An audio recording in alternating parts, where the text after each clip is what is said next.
Okay, good evening, good morning, wherever you are.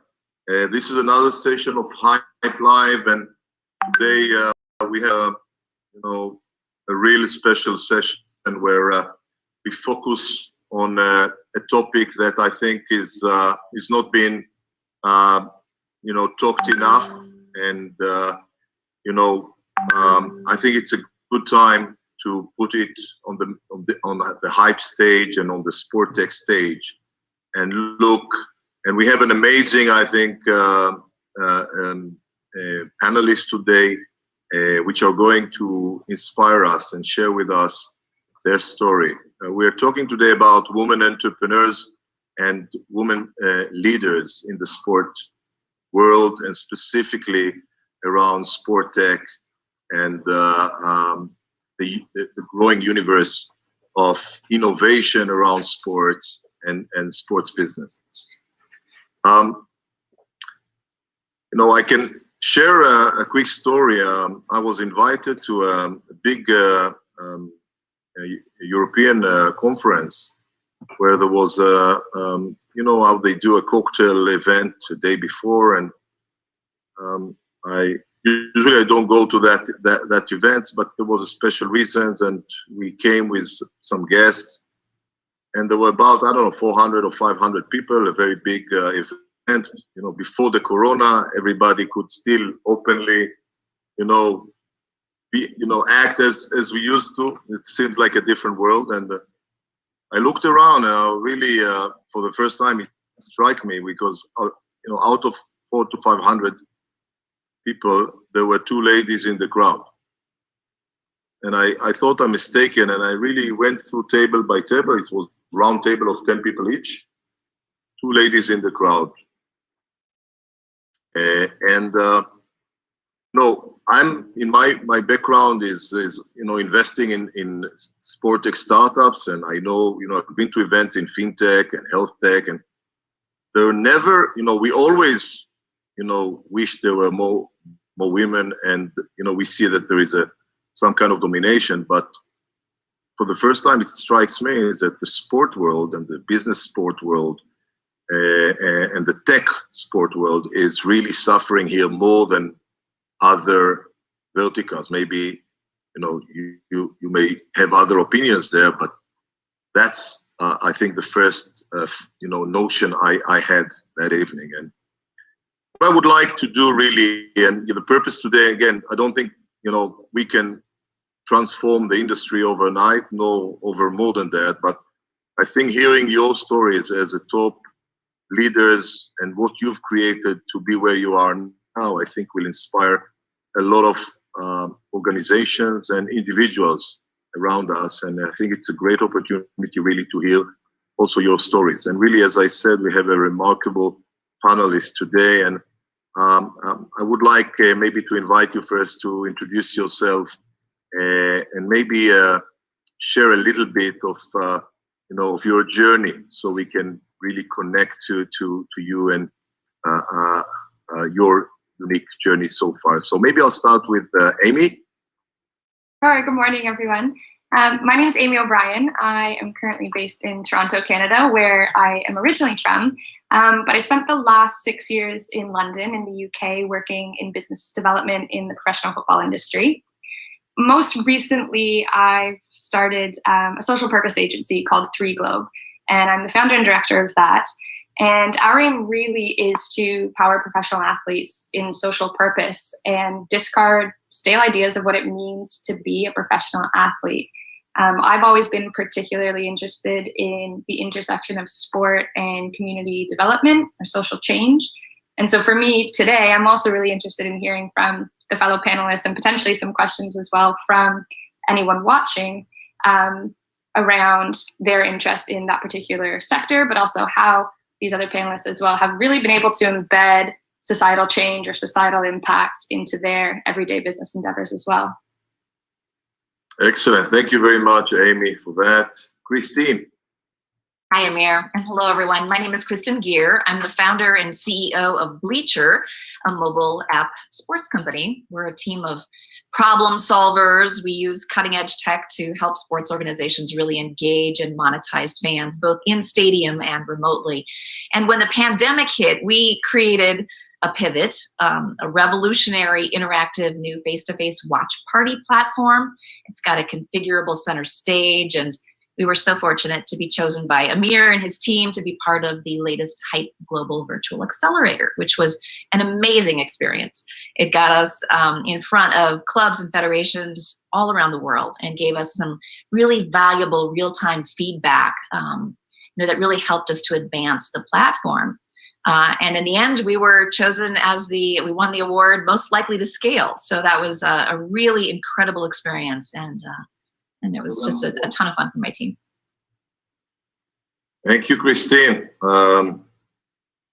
Yeah, we had a great journey together, and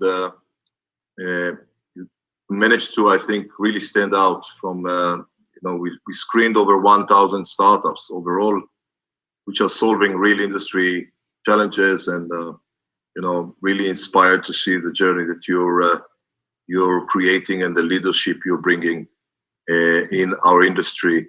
Marisa, let's hear some German accent. I missed it. My partners, some of them are German. True. FC Cologne, for example. Yes. Hello, everyone. So I'm Marisa Reich. I am based in Zug, Switzerland, but I'm originally from Berlin. At the moment, I work for Infront, the global sports marketing agency, as head of events and culture. And my background is mainly in track and field. I was a former javelin thrower. I was an agent in track and field. I worked a long time for the Berlin Marathon and the World Marathon Majors, and also for Red Bull's Wings for Life World Run. So yes, that's kind of like my journey. So I've seen a couple of views on sports, which is really exciting and helps a lot in that business, I think. And I'm also looking forward to that session because I'm also chair of Ski Sport Switzerland, where we try to work towards a level playing field in sports, especially in sports leadership positions. And I think especially in Central Europe, we have still a long way to go. And it's great to hear all the good success stories also from over the pond at your place in the US and Canada. And I think you're trailblazing in that sphere. So I also hope to learn a lot, but also to inspire other people that we all work towards to have more women on the table at occasions and in the boardrooms. Thank you very much, Marisa. And now to the US, Molly. Good morning, good afternoon, and good evening, everybody joining us. It's an honor to be here. Amir, thanks so much for hosting this panel. I'm used to being the only woman in the room, so it's kind of nice to look around and see a bunch of other power women. My name is Madeleine Albright. I live in Philadelphia, Pennsylvania, and I am the owner and CEO of POV Sports Marketing. I've been in the sports industries for almost 30 years. I grew up through the agency side and then into team and league sports. My background's in sponsorship revenue generation.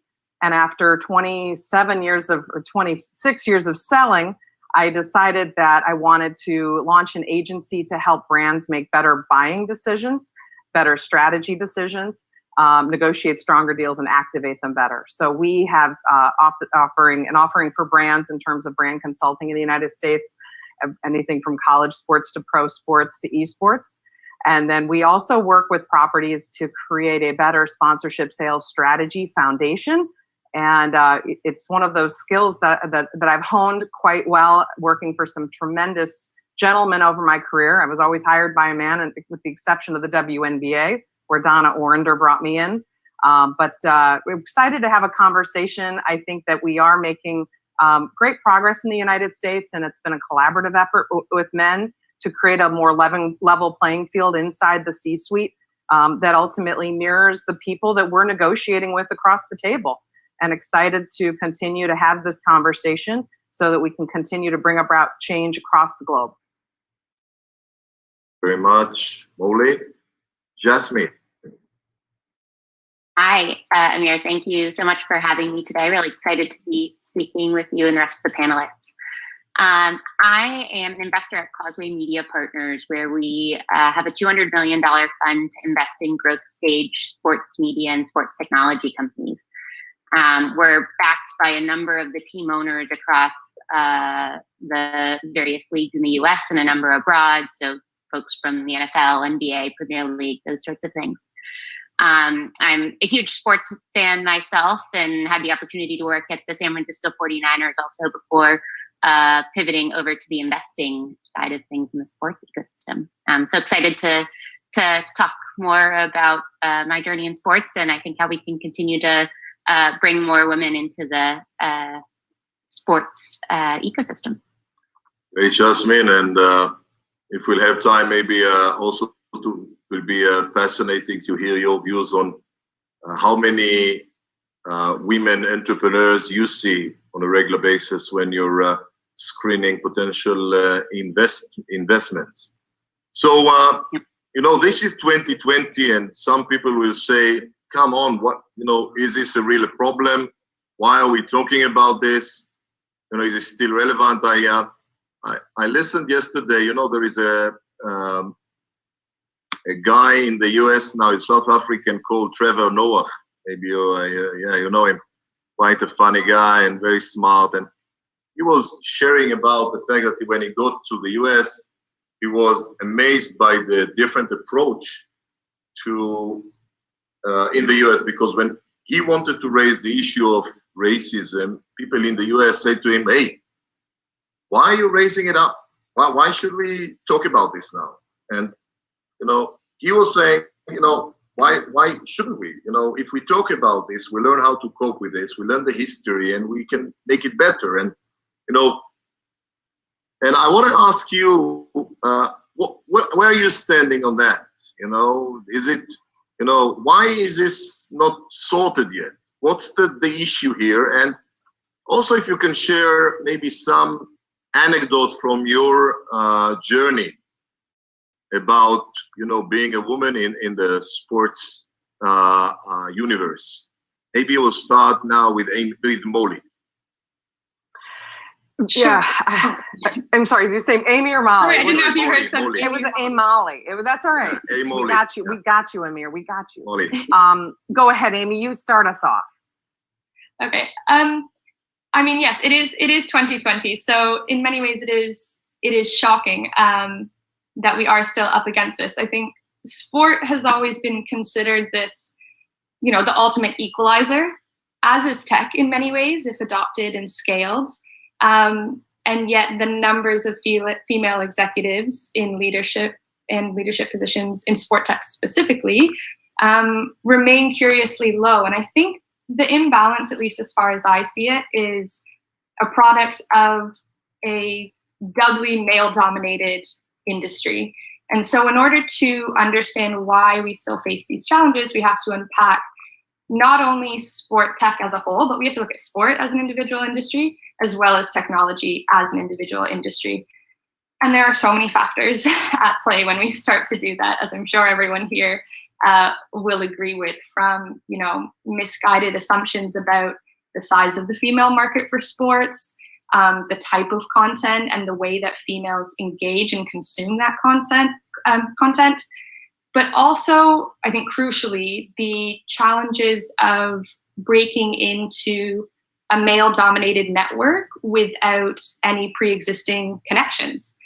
And as well, I'll add to that, in this sort of socio-cultural understanding of appropriate risk, and risk is often associated with entrepreneurial endeavors, women are just simply not encouraged in the same way or at the same rate as men to take those entrepreneurial risks. And I think that plays a huge factor in it. Beyond discrimination, which we know is a category unto itself, personal and professional networks are hugely influential in landing those executive jobs, or starting out an entrepreneurial endeavor in the sport tech ecosystem. Right? We know this. That's not news to anyone, and it's why these types of panels and conferences and networking opportunities are so important. But what that means is that the people who know the most people, who have the ability to hire, with the resource to incubate, or with access to VC funders, those are the people who win time and time again in this industry. And it's not to say that you don't want those people to win as well, but we need to find new ways in order for more people to be able to access the industry and to win. So when you add that financial element of the VC funding or securing any type of funding for a sport tech startup, for example, you actually add a third layer, or a third male-dominated industry. You're now up against sport, tech, and finance. And that makes it very tricky, all of those things combined, for women to access those positions, to keep those positions and grow within them. And in my personal experience, I'm a little bit removed from the tech ecosystem specifically, but certainly in sport, and also I'll say in my experience, it's combining, I'm happy to share my age, I'm 31 years old. I'm quite lucky in many ways in that when I entered sport, I inherited a lot of the payoff of the hard work that so many people before me had done to level the playing field, and I'm very appreciative of that.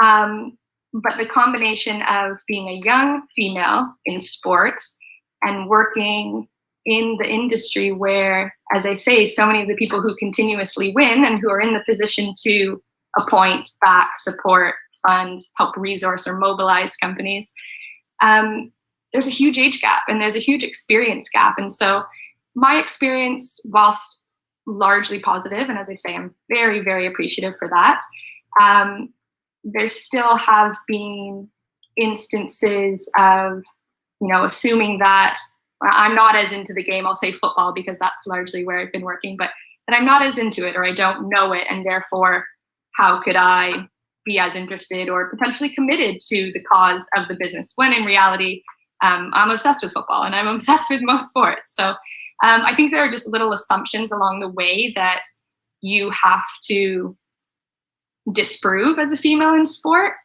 And in reality, a lot of those little tidbits that you're working against have minimal to no bearing on the job that you're doing. Got it. Hearing you, Amy, and thank you for that. I think that a lot of people will agree with that.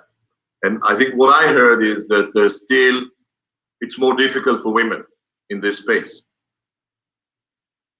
Can I maybe challenge us a little bit and maybe take this to Kristin for a second? Kristin, you were a winner of, out of, a huge bunch of, mainly dominated by men there. But do you feel that as a woman, it's more difficult in our industry, or from your angle, maybe dare to say it's even an advantage to be a woman? There are definitely some advantages. There are definitely some programs that are geared specifically toward women in sports tech, which is fabulous. But Amy's right, though. It is a double whammy in terms of you have sports, you have tech, and you put the two of them together, and you've got, it is absolutely there's gender inequality, right? There just is. If you look at both of those industries and you put them together into one, it's a double whammy. But I think, as Amy started to say, I think that it truly does come down to trying to change attitudes, which is so challenging to do when you're talking about decades of buildup of these socially constructed cultural norms. I mean, we have come to accept that this is the way it is, and we have to help change that. And I think it has to stem from education. I think we have to start really early in trying to change those attitudes and trying to work towards, improving the numbers of females in the sports tech workforce. But we're up against it's a big challenge. You mentioned attitudes. Can you give maybe an example of something that you experienced in this or in a previous role that will explain that? Yeah, absolutely. So there have been a number of times where I have been in a room with men, all men. I'm the only woman. And I can say something, and oftentimes I'm not heard. Somebody else can say it. One of the men can say the same exact thing. and they're listened to. So sometimes it is a matter of listening to what the woman has to say. And I know that men don't always love to do that. But at the same time, I think that attitudes are changing. It's just, we've built up these norms over the years. And I think that it's not so easy, it's men. I think one of the attitudes we have to change is that men are much more interesting to watch in terms of sports. Men's basketball players can dunk the ball. Fewer women can do that. Football is much more exciting for men to watch it's more exciting to watch men than to watch women. But I think that also needs to change. I think we need to, again, try to start changing the attitudes at a very young age, so that our next generation doesn't have to deal with that. Yeah. So we can argue about preference of people to watch men or women athletes and in sports, but talking about business women, there are so powerful women everywhere. We just saw the New Zealand Prime Minister re-elected in the age of 40 with a 50% majority. They are everywhere. Is it still an issue, Molly? Sadly, I think it depends on where you are and the specific field you're in. I mean, I honestly believe that I'm the only sports marketing agency in the United States of America that is wholly owned by a woman. There's no directory, so there's nothing I can Google. There's agents, but not sports marketing consulting agencies. And Kristin said something that I'd love to pick up on, and Amy also said something which I think opens a whole new can of worms. So Amy, I'll tackle you first. You said something about the fact that you're not only a woman, but you're in your 30s or early 30s. And I think that's when you start to hit almost, people feel that if you're not over 50, you should be dismissed. I think that happens a lot more to women than men in the workplace. I tend to surround myself with people of all different ages. We've got people on my staff that are in their 60s and people in my staff that are in their 20s, and everyone gets a voice at the table. Because that's the U.S. consumer. It's women, it's men, it's Generation X, Generation Y, it's Gen Z, the up and coming. If we don't listen to all the people in the room, we're not going to make good marketing decisions. And Kristin, you talked about the fact that when you're in a room, and I swear to God, it's happened to me, you're in a room with 10 guys and you say something and someone else echoes it and everyone looks at him and goes, great idea. I actually once had a situation where I was in a meeting and I was at a new organization, and the decision maker across the table kept looking at someone who worked for me, because they thought he was my boss. Mm-hmm. I was the boss. And finally, this gentleman looked at the gentleman across the table and said, I don't know, I work for Molly. And man, did that conversation change. Because the bottom line, and I respected that younger, gentleman who worked for me for saying, she's in charge. And I think it goes back to organizations backing the women they put in these positions to fail, to make good decisions, to make bad decisions, but regardless, move an organization forward towards a vision. And if an organization backs a woman, watch what she can do. That's all I got to say. I generated a lot of money for NFL owners and NBA owners and WNBA owners over my career. And after I had gotten my initial job, people didn't really look at my gender once I was in the room, because they said she must be really good or she wouldn't be here. And I felt, Amy, I'm a little older than you. I hate to say I might be one of those pioneers who cracked the ceiling. And I think people like Stephanie Tollison, who was Monica Seles' agent back in the day, for really breaking through. But people like that, if we don't continue to show and lead that and show our capacity as marketers, as tech innovators, then, we're not going to continue to create change in the boardroom. So it's sad that we're still having the conversation. But again, I think in the United States, when I'm negotiating with my brethren in the NFL, I worked in the NFL and the NBA, as I said, they don't want to see me coming because they know I'm good at what I do. They know I'm fair. But the bottom line is, you should be taken on account of your skills The music schools, I think, do it right. When you apply to a place like a Juilliard or one of the wonderful schools in the world for music, they do blind auditions. They listen to the violin. They listen to the talent. And if people for one moment could look at a young woman and a young man and look at their pure talents and say, this person has the ability to grow, they both might become parents down the road. And that's okay.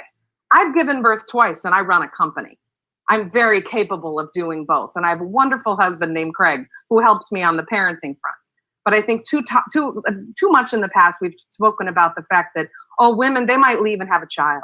Well, paternity leave is alive and well in America. And I know it is in certain parts of Europe where men are encouraged to be part of their child's life for the first 3 months and support the mother at home. Or I have friends who actually work at Comcast who took paternity leave for 3 months while their wife went back to work because she loves to work. And we all have to feed each other's soul. But the reality is that, to me, it should be totally discounted at this point that people are going to go potentially raise a family. They can do both. And let them make the choice. Don't make the choice for them. Yeah, strong words, Molly. Thank you for that.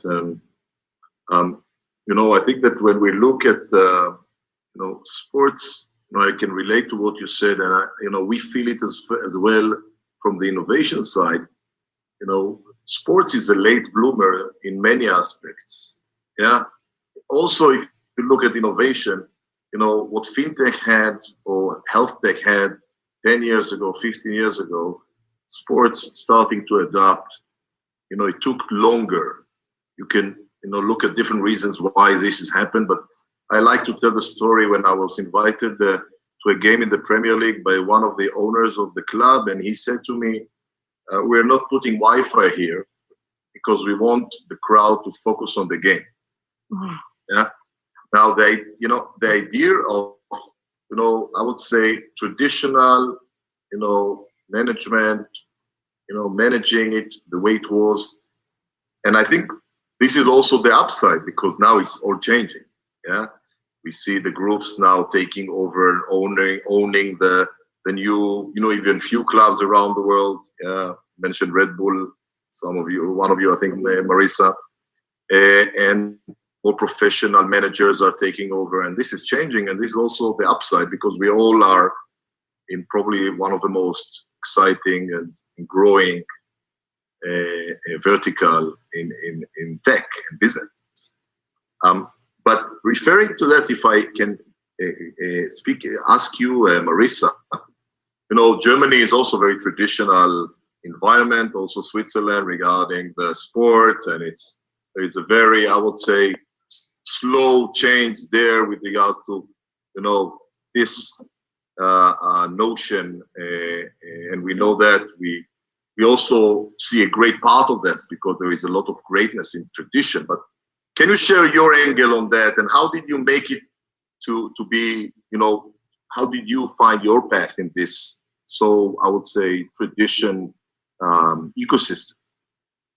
I think you're very right, Amir, saying Germany and Switzerland are very traditional. And of course, you have to see where sports comes from in Europe, the club system, where women were just allowed 120 years ago actually to enter that system. Yeah, I mean, we were not allowed to do sports, to be part of that.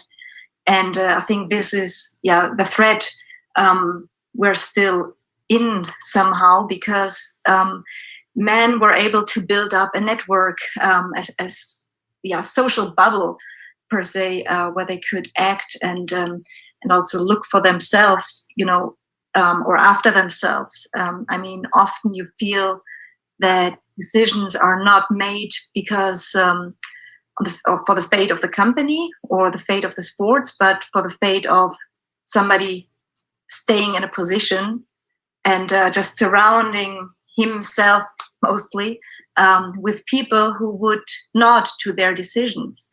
So that's usually the easiest way you can do business, but obviously it's not the way which leads to better results and products. And I think what we can see is that when you have a more diverse workforce and board, the decisions are usually much more thought of and much more discussed maybe within the committee or the meeting, but the results are way better. And for my own personal experience, I mean, I've been very lucky that I had some really good men supporting me or sponsoring me. When I was when I retired as an athlete very early with 18, I was able to do an internship in the US, at the USA Olympic Training Center in San Diego. And there was a coach I really admired for many years, Brooks Johnson, Black coach, born 34. And for me, this is still one of the best guys out there because he's very wise and he knew what it takes for a minority, I think, to advance. He was a Stanford coach, one of the first Black coaches in the US at a public or at a private university, mainly white university. And I think what it is, it's you need trust in people, and you need trust also that women can do the same job as men. And we have to stop having those prejudices and preconceived assumptions and ideas of things what men can do and what women maybe can't do. And as Molly said, I'm parent of a almost 10-year-old daughter, and back then when I had her, 2010, I was working for the Berlin Marathon. And for me, I mean, we can take off a whole year maternity leave or parental leave in Germany, but for me, I love working. So that was not even like, I didn't even consider that because I was like, well, a year not working, no, that's not in for me. But I knew that I wanted to be also a good mother. And I wanted to breastfeed and also those kind of things. If we're not able to talk about those things, then we have a problem. So actually back then, 10 years ago, my employer then, Berlin Marathon, they agreed that I would work from home. I come to meetings if needed. And as soon as I have a childcare place for her, then I would start continuously growing the amount of being back in the office. And I mean, it's sometimes sad to hear. I had probably 6, 7 years ago, a job offer from European Athletics. And back then, my daughter was 3, and I looked at prices for daycare, and it blew my mind because I would have had to pay.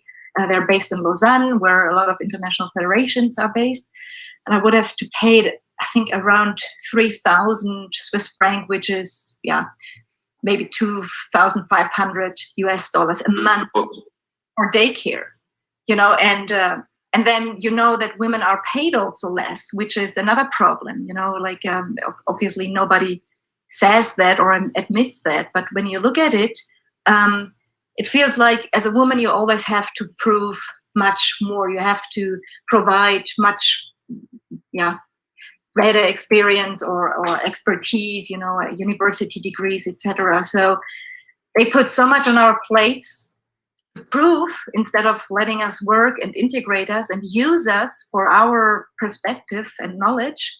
And as the other 3 also said, I mean, our stakeholders, are 50% women mainly. Even in US sports, over 30% are women in the stadiums. And if we don't look at them and also distribute or engage them in the right way, then we lose them, and over 80% of buying power is with women all around the world. So I think business just misses out a lot if we don't tackle that.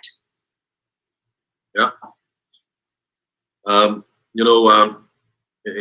What you mentioned about maternity leave reminded me that I had 2 conversations last week in senior people in Europe that told me that they just came back from their own maternity leave because now they have this law that allows men to be in maternity leave as well. So, looking at this from this angle and, talking, yeah.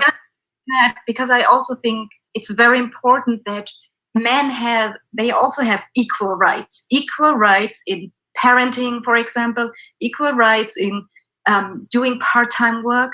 And this is important, that also men are not seen as weak or not manly enough if they decide to just work 50% or 80% or whatever. And I think this is also like, we don't just need to look at women, but we also need to look at men and be more humble to what men should do. Like we all have biases, and I think it's not just towards or geared towards women, but also towards men. Yeah. Manly, what is man like? Or and I know I cannot help by also mentioning the fact that Angela Merkel, I just heard yesterday that the level of support that she gets now in Germany now were pushed to 70% during the COVID of the work that she's doing. Obviously, she's a scientist, but if you look at the leadership she brings, and the lady, the Prime Minister in New Zealand, comparing to countries led by men, I think this is inspiration, and it may be different world, but it's still leadership, and I think we can really take that anywhere. So, Jasmine, speaking about doing it the hard way, I saw Harvard and MIT, Stanford, and Stanford, yeah. You grew up in a sports house, but you had no discounts. You did it the long way. Yes, so I grew up a huge sports fan. My dad played in the NFL for the Chiefs and the Bucks, and so it's always a huge sports fan. But certainly, my parents didn't know a lot about technology or venture capital investing or these sorts of things, and so certainly had to pave my way a little bit on my own. But I think has been a really fun journey, and it's now really fun to be working in sports and get to at least talk about that side of things with my dad and get his input and insights. It's certainly a fun experience. Yeah, can you share a little bit from your perspective? As a principal in an investment fund, I believe you're seeing maybe 300 startups a year. Correct me if I'm wrong. Yeah, probably at least that. At least that, if not more. So can you share a little bit how you see, where we are here? Is it, Kristin said that there is change already happening. Is this the case? I would say on balance, we definitely see way more male-founded startups than we do female-founded startups. Both in terms of what deals come inbound to us and what deals we're able to source out. I think in particular driven by, being growth stage investors, we're usually looking at businesses that have already raised 15 million or so in capital before we come in to make our investment. And I think you kind of see some of the issues in the funding life cycle, early stage companies not being able to acquire funds, and so therefore not sort of reaching the next level of fundraising as well. So I think that's sort of an impact. I think, the fact that that there's not as much investment in backing behind sort of female sports, I think also sort of has a pretty negative impact. From our perspective, it's something that we're sort of really focused on, and that I personally spend a lot of time focused on. I mean, I think at this point we have such good data to show that female-led companies and companies with females on the leadership team perform stronger and generate higher returns than those that are just male-led. And so, I think we wouldn't be doing our job to not be sort of actively seeking out companies that are led by female leaders. And beyond that, I think just women are going to be sort of looking to tackle different sorts of problems than men are. And so I think there's going to be an advantage there as well. So it's something that's super top of mind for me through the sourcing process, through thinking about how our portfolio companies hire new senior leaders. Very active topic of discussion.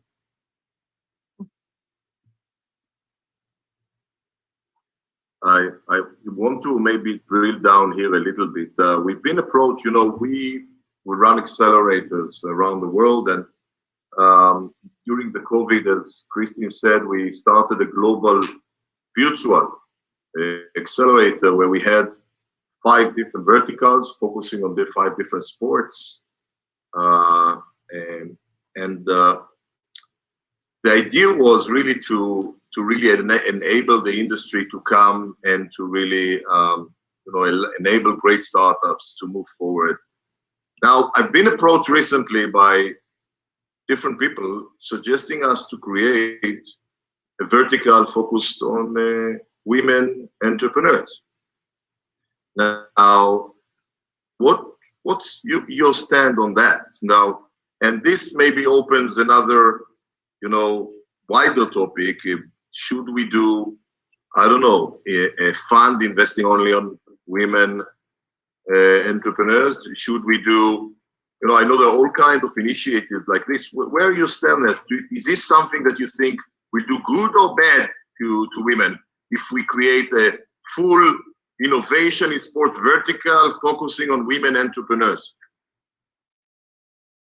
Amy. Yeah, I can give my take, and I'm sure some of the other ladies will have input as well. I think from my perspective, I personally don't believe that the best way to sort of solve this challenge is to have a 100% female-focused fund or accelerator, or those sorts of things.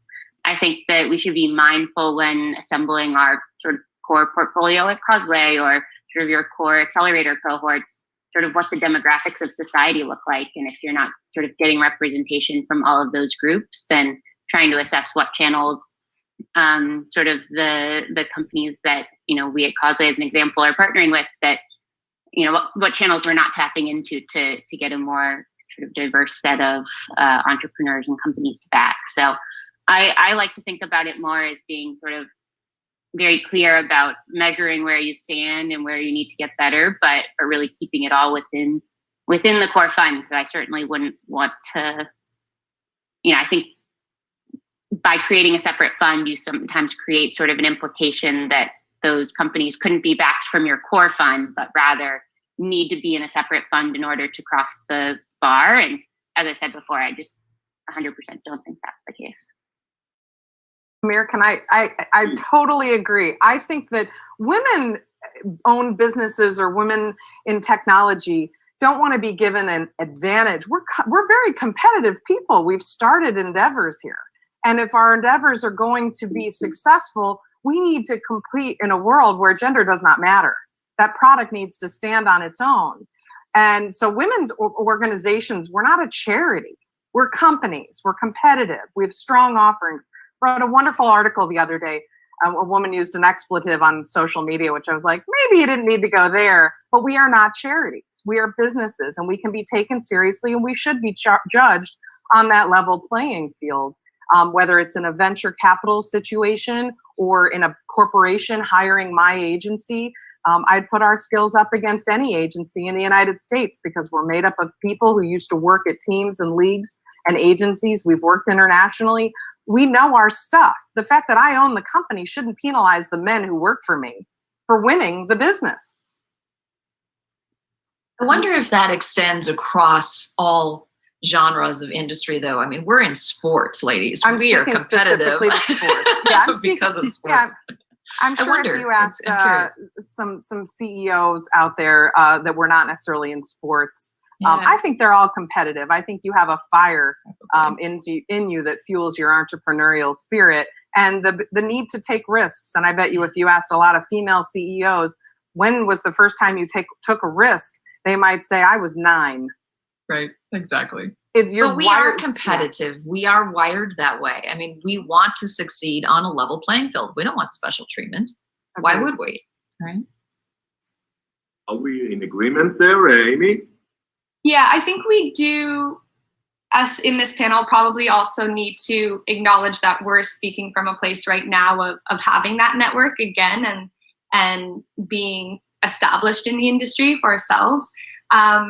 I suppose at a more grassroots level, I think there could be a role for not necessarily funding exclusively, but a sort of dual funding and, mentorship program. Jasmine, you mentioned when, startups are going for that initial phase of funding that will really, really catapult them into conversations with organizations like yours. In that initial phase for individuals who have the most fantastic, innovative ideas, but don't yet have any network or really anyone to call on, any mentorship, or might not know that particular area of the business. You could be an incredible ideas person and be able to scale that, but not yet have that experience to actually go seek the funding. So whilst I agree that there is, I think, a big risk of polarizing other, potential funders or backers, I do think, and on that, I will say that I think we, as an industry, but society at large, are really, really alarmingly good at compartmentalizing things and analyzing things one-dimensionally. So I don't think we need to give people yet another reason to put, say, female tech startups into another box. But absolutely, I think there could be a time and place for it outside of sport where people are naturally competitive, and for the individuals who do need that support initially. And I think that also speaks to, what are we doing at the grassroots level? There's some fantastic STEM programs taking place now for young females, and those are specifically targeted often at young females. And we do need that type of work at the entry level to start to shift the demographic of the industry for sure. I also think the network part is really important, especially when you're young. I think you need sponsors, you need mentors. That's probably also what I would say I would do differently when I am 20 again, that I would seek much more mentorship in the beginning, really reaching out to people, also men and women, to get that initial drive somehow. And I think sometimes we can, as women, probably be bolder and really ask questions. I think I was raised to, be aligned with things, don't ask too much maybe.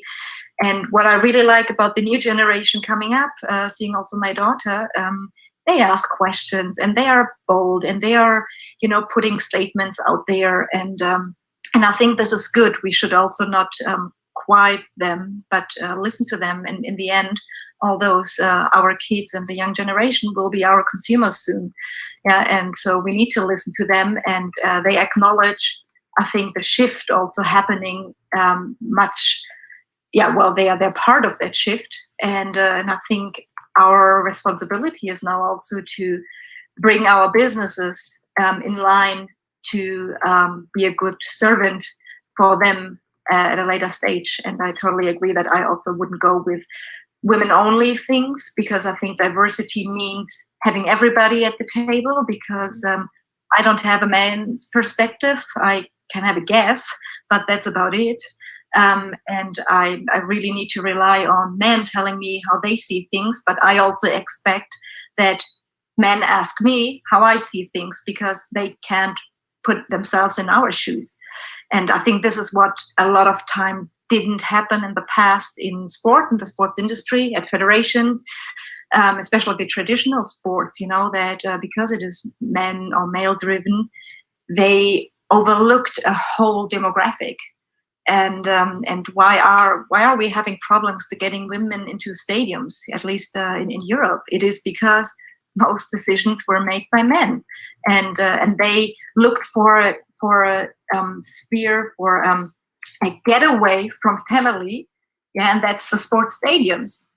It is okay to get away from family if you need to, but maybe women also want to get away from the family. Nobody really challenged that, because it was an all-man perspective over decades, and I think now I wouldn't say we're more allowed to talk about it, but I think it started in the 70s, or with the IX Act in the States, that people speak up and tell things, and change is never nice, change is hard for people, but I think we will go in better and right directions if we start to change and change perspectives and be more inclusive. I like what you said, Marisa, about mentorship, and you shared earlier when you were young, you got one opportunity from somebody, from one person that opened the door for you, and I think this is very true for everybody. But think women maybe can, I find the women around me less asking for more dependent on themselves than asking for advice and really seeking for mentorship. But maybe that's a very I would say concrete survey. But I like the idea of really inviting mentors and opening the conversation for mentorship to be all around us. I'm not sure I agree with you about women coming to stadiums, because when I was last game I was with FC Köln, it was all family. Families, women, separation.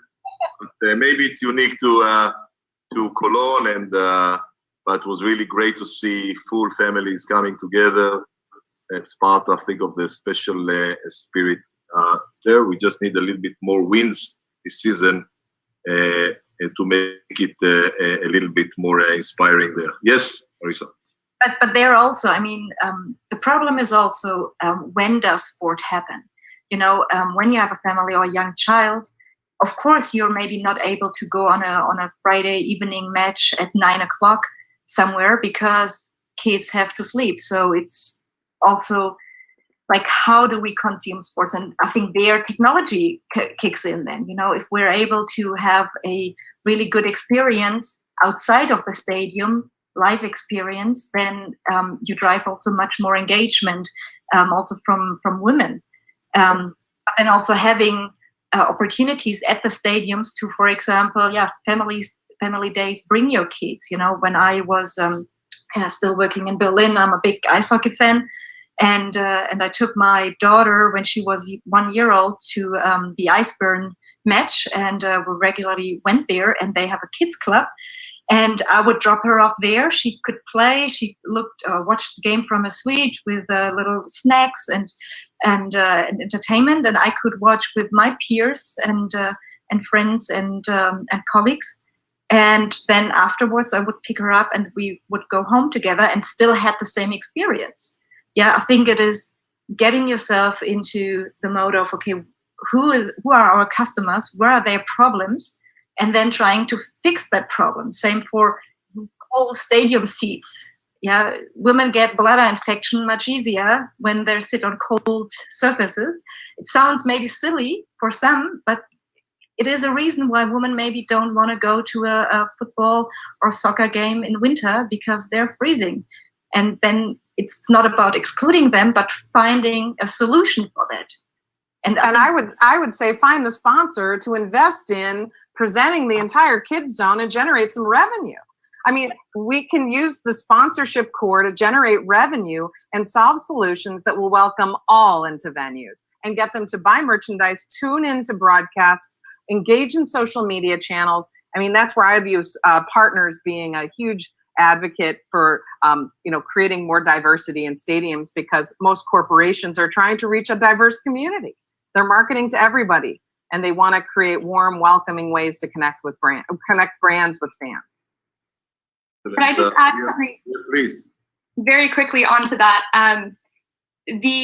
Just to stress the importance of also fragmenting within that market. Often, I know I've received marketing. I've been on the receiving end of emails, or been in meetings where new marketing campaigns have been suggested, and it's all focused on, say, oh, okay, well, women are moms, so everything we do is going to be around women who are moms, and you're leaving so many different demographics within that overarching female target base out of the equation. And so I think, not being too singular in our ways of thinking, what do women want to experience, as you mentioned, Marisa, when they're coming to a stadium. There are so many different categories, subcategories within that need to be addressed on their own and in connection with one another. Great point, Amy. Yeah. We are coming towards, I would say, the last part of the session. Time flies. And I want to ask you, each one of you, maybe something I think most of our viewers and listeners are perhaps will be happy to hear. If there is a young lady now considering to start her own business, startup or any other business, or considering to go into the sport tech universe or the sports universe, if you can share one tip, one advice you would give her, and also if you can also share one inspiration, lady or person you had in your life that helped you really maybe break this glass ceiling or really help you, push forward dramatically. I know, Marisa, you gave us one example of that. So one tip, for a winning tip for a lady now looking to jump into this, listening to us, and some inspiration you had which you want to share. Who wants to start? I'll start, if that's okay, Amir. I would say surround yourself with a good tribe of people, all different shapes and sizes, all different levels of experience and age in the business. I think showing vulnerability is something that we as women in business sometimes try not to do inside of the workplace. But when you're an entrepreneur, if you can't raise your hand and say, I have no idea how to set up IT for my for the entire office of a virtual organization, or how to handle healthcare, find a group of people you can surround yourself who believe in your vision, who can help you grow that. And as far as the role model, I have a strange one. I grew up in a house with 4 brothers. I'm the only girl. My father, the same advice he gave the guys. I was sitting right there. It was impossible not to hear. So he wasn't going to change the advice. And it was this attitude, I could conquer the world. I've met her twice. Madeleine Albright, the former Secretary of State and United Nations Ambassador for the U.S. She was tiny and little, and man, a spitfire, and what she had gone through traveling, immigrating to the United States, learning a language, overcoming, she talked, I've seen her speak on several occasions and had a chance to converse with her. And I just think that it's that belief in yourself that there are going to be people that want to knock you down when you become successful, and you have to go back to that tribe who believe in you. And a lot of them might not be people, again, some of them might be friends, some might be business advisors, who are just going to, again, be that reassuring voice to say, you got this. You're going to be fine. You've got the right idea and believe. And if you're not on the right track, they'll encourage you to pivot and then be open to listening to what their advice is. Great. Thank you for that.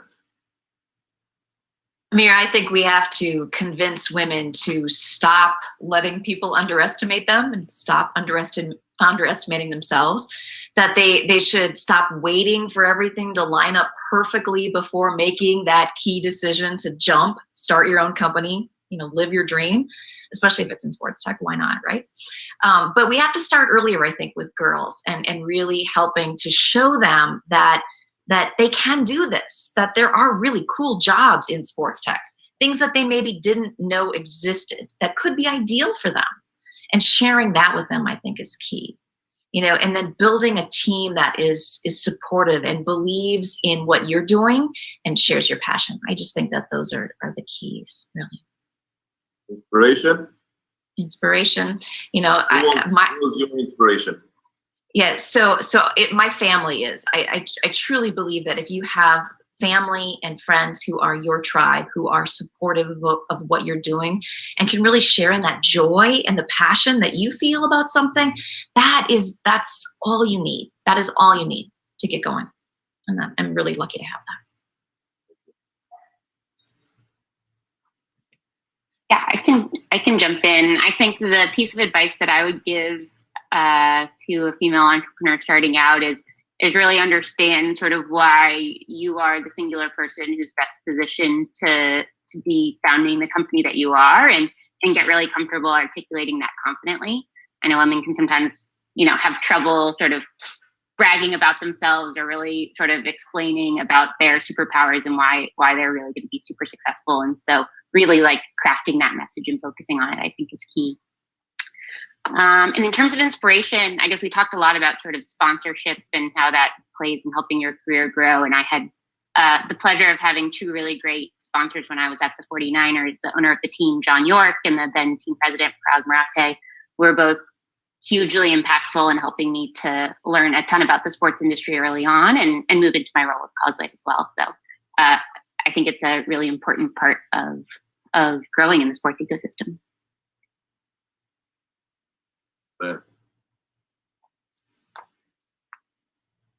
Lisa?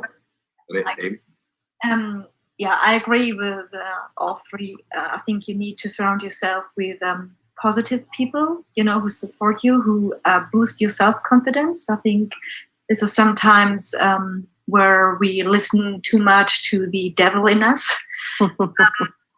I think we have to be kind to ourselves. Not every day is a good day, and that's okay. And I also agree that my biggest inspiration is probably from good friends around me. And I love to talk to people, also not friends, but acquaintances. And I think this is where I get inspiration from. And not really a specific person, but like all kinds. I think there's so many wonderful, intelligent, hardworking, great men and women out there. And I think this bouquet of inspiration is really that kind of for me, which is helping me. Amy? In terms of inspiration, mine's similar to you, Marisa, in the sense that there have been a lot of very influential people in my life, men and women, and during very transformative periods of time in my life. But on the whole, I would say I'm much more inspired by the way that people do things than what it is that they're actually doing. So how they conduct themselves, the people that they make time for, the kind of questions that they ask, that to me is much more inspiring. So I pull bits and pieces from people, I would say, every day in that sense. And in terms of my advice, I would, I guess, just say bet on yourself. You came up with an idea, you've put together a plan, like these things have happened for a reason. And you, at the end of the day, if you're passionate about it and you really believe in it, you're going to commit to it and get the work done. So just every day decide that you're going to bet on yourself and put that work in. And at the same time, just ask a lot of questions, because nobody knows anything. And I think it was your point earlier, Molly, like the faster that you can say, I don't know what's going on here, can you please explain this to me? That to me is the most interesting space to be in, because it means that you're going to learn so much immediately after asking that question. So yeah, bet on yourself and ask a lot of questions. And don't be afraid to fail. It's also key. It's okay to fail. What's going to happen? Grow fast. Pick yourself up. What was the conference? I don't know. I think it came from Silicon Valley called FailCom. It came to Tel Aviv as well, and people were queuing out like crazy to hear, people sharing about their failures and how was it. And there is a joke in Israel that when you fail, you put it as an entrepreneur, you put it in the first thing on your CV, because it means that you have your shares of mistakes. It means that you got up, and you moved on. I want to thank you all. I think it was one of the most inspiring webinars we had at just the beginning, really to open a conversation, and really hoping we can continue to make an impact one step at a time. Thank you, Amir. Thank you. Thank you. Thanks, Have a Amir. great day. Bye for now. Bye, everyone. Bye, everyone. Bye, ladies.